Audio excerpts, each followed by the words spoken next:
If my neighbor is watching this, hey, Jack Skelly. Be very deliberate with the identities that you take on. I usually discuss this with kids and teenagers especially. And I use a story about blind men checking out an elephant, and they are disagreeing. One says the trunk is like a snake. He thinks an elephant is a snake. One grabs the trunk and he thinks an elephant is like a tree, or I mean the leg. One grabs the tusk and says, no, an elephant's like a spear. Another grabs the tail. He says, no, the elephant is like a rope.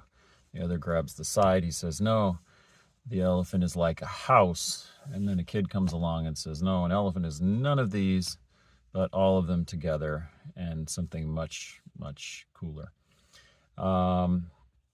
You can look up, the poem is pretty cool, but it gives you an idea to talk about kids about sort of what are parts of them versus who they are.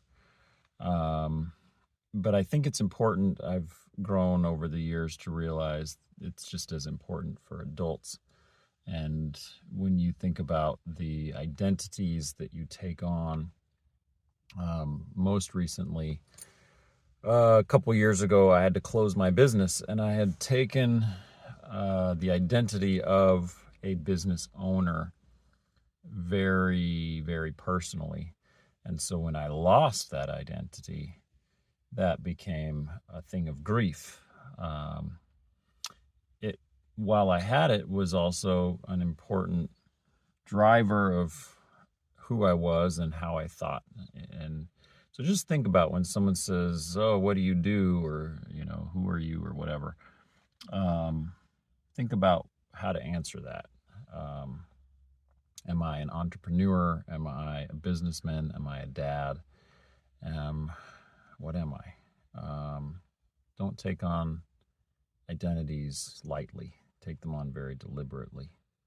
And when we lose those identities, they can become a source of shame. I'm listening to a book by Brene Brown, Dare to Lead, and she talks about that. The identities that we take and the identities that we lose, when that happens, it's pretty deep stuff. So just think about, who are you? Who do you want to be? What identities do you want to take on? What identities do you avoid? Tell me in the comments. Let's start a conversation.